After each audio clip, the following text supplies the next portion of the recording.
Welcome back to NBA Cinema. So today we have to talk about Anthony Edwards and Jamal Murray. Now we know Jamal was seen talking to Anthony Edwards, I believe, after they had won 3 straight games against them.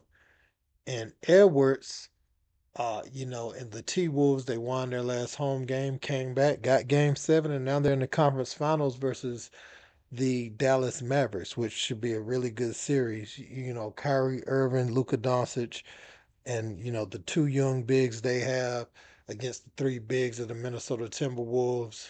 Timberwolves have the edge for sure, but they have 2 dynamic shot makers in Luka Doncic and Kyrie, and it should be a little interesting, but many people see them in the Boston Celtics in the NBA Finals. Shout out to the Indiana Pacers for handling what was in front of them.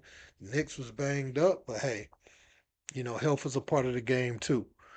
Um, but yeah, man, Anthony Edwards has some interesting words for Jamal Murray as he was leaving today. And I'm going to play what he said about Jamal Murray's trash talk not long ago and him being able to have the last laugh tonight and what he said. Also, Rudy Gobert responds to Shaq and Chuck saying that he should have been benched in this series. And we also got Kevin Garnett talking about who he would pick between the Minnesota Timberwolves and the Boston Celtics in the finals. Let's check it out.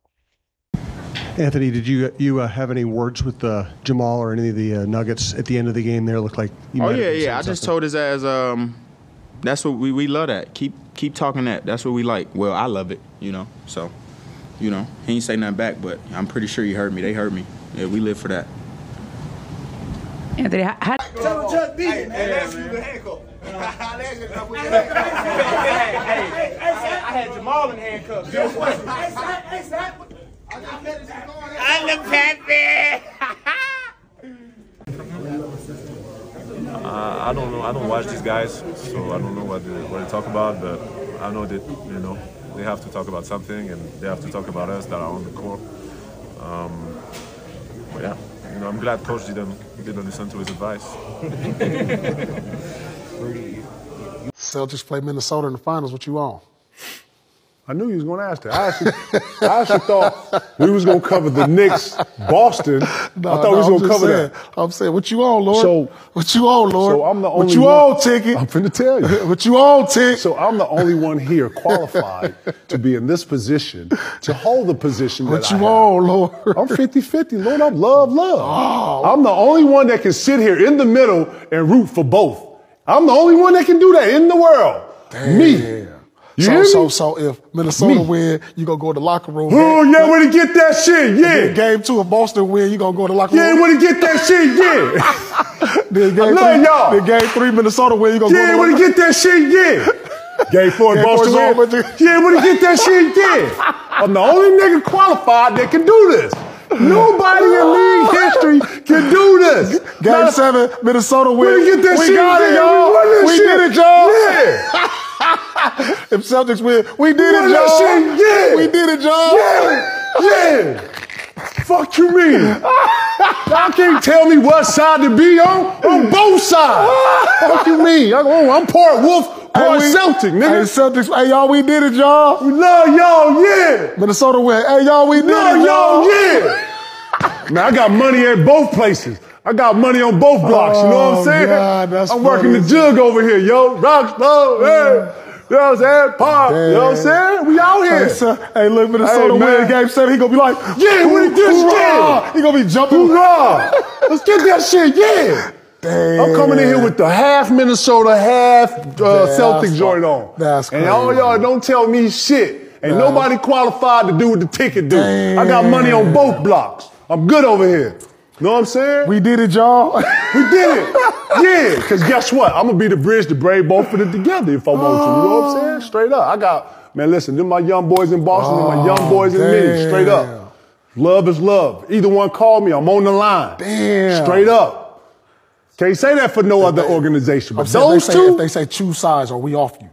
Nah, they ain't going to say that. They can't say that. Choose sides, are we off? They can't say that. And Choose sides or we off. I got money on this block. Y'all wasn't even know here where this block was going. Y'all can't do that. Choose sides or we off. Nah, you can't do that to me. You can do that to another motherfucker. I don't know who y'all talking to. I'm a boss out here. I just told you, that's my block. They called this the Garnett Center before y'all see what the fuck. What? Well, y'all think y'all got that hoorah? Nigga from the hoorah. From Ubuntu. Nah, you can't tell me nothing, dog. I told y'all, I'm the CEO of this right here. You feel me? This right here, of the 50-50 Club. I'm the only nigga qualified to be right here. And I'm also a client. So Ant-Man gets the last laugh in the matchup with Jamal Murray, and he was guarding him all series. And I really like that about Anthony Edwards, stepping up to the challenge. So when Jamal's going, you got to wear that. And when you're locking him up, you get all the glory. Ain't no you guard him, sometimes I guard him. No, I want him, and I want him the entire series. And that's awesome, and he has a good back line of defense behind him. I thought Rudy Gobert was big down the stretch at times, beating Jokic on the boards in critical parts of the game. I thought that really, and Nas Reed, they was rebounding, getting some real big rebounds. And Jokic defensively, it was good to see Rudy Gobert at least look at the rim, look to challenge him offensively. You don't have to be Jokic, but you should be able to get us some baskets at times. And that's what he was able to do for his team. The fadeaway J was, that was one of those things where you just shake his hand and go the other way. But the left-handed scoop shot in the lane, that was a much needed shot in the arm. And when he was able to make some things happen, because they had been blitzing Ant and playing 4-on-5 on offense all night. And I think that's what Shaq and Chuck and them were talking about as far as Gobert. The team playing 4-on-5 on D. But, when they put Nas Reed back out there, a lot of the times Jokic didn't like that matchup because Nas Reed is something about Nas Reed having the offensive footwork and Cat being an offensive player.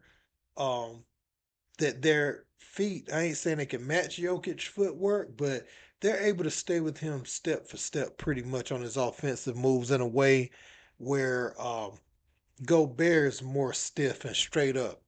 So Jokic can maneuver around him a little bit or get him off balance. And it's a little bit harder to get Nas Reed and Cat off balance because they move really well too. And I think Jaden McDaniels on the help side, there's some big blocks down the stretch from those guys, man. And I think those three bodies took a toll on Jokic. We saw him struggling from the three early. They battled back and they did all they could. But if you looked at both of the teams, it looked like Denver would have won another title if it wasn't for this one team. This one team is the one that's too much for them right now, just athletically and physically. And I remember people were laughing at Gobert and Cat being together and them paying all that money for Gobert. But if you look at it, having three bigs on the team, I'm really excited because I feel like looking at Denver winning last year, now looking at Minnesota potentially winning, you have to get centers back in the game. That position was almost extinct at one point, but now you got to go big to be able to contain these guys. You look at even Dallas, they don't have like a dominant go-to type center, but they have Gafford and Lively kind of interchangeably. You have your 7-foot centers back on the floor. Now, all of them don't play the same way, but you have to have bigs down there to compete again. You can't get away with playing Draymond Green or somebody like that at the 5 no more. You know what I'm saying? So I think that's a good thing for the NBA. And I'm looking forward to this next series. I'm looking forward to, Boston and Indiana. Can Indiana carry some of that over? Because they played a banged up, they played a banged up Knicks team. And the only reason I say that, not to take away from their win, but just the line of defenses and the bodies that will be in this series. Now they kind of gotta look at that in other series because you did have Lopez down there, but you're gonna have Al Horford, Porzingis will probably be back, so it's just some different looks. But Pascal Siakam, if he could keep his offensive game going and they could get some contributions from Neesmith, I know he used to be a Celtic, and those guys, that series can be a little bit interesting. Do still pick the Boston Celtics to easily get out the East. I mean, they played a banged up Miami team, so you can't really say much about their path either, to the conference finals. But I do think this is gonna be a good series. It has the potential to be. Will Halliburton be as lights out from three as he was on the Knicks? Because he wasn't that good against Milwaukee.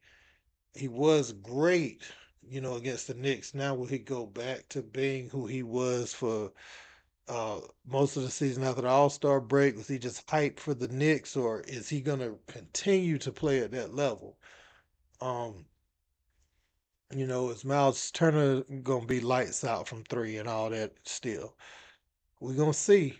Um, but yeah, man, I'm interested in this series. I'm interested um in the Denver. I mean, not Denver. I'm interested in the Dallas and Minnesota series. Kyrie Ant-Man matchup should be very epic. Very, very epic. And I'm interested to see if Kyrie is going to try to guard Anthony Edwards. Um, I don't know if I would do that, but maybe I mean, Kyrie's a competitive guy, so maybe he will. And Anthony Edwards could find himself in foul trouble trying to guard Kyrie too. So we gonna see how all that plays out, man. Let me know what you think in the comments. Don't forget to like, share, and subscribe. Till next time. Peace.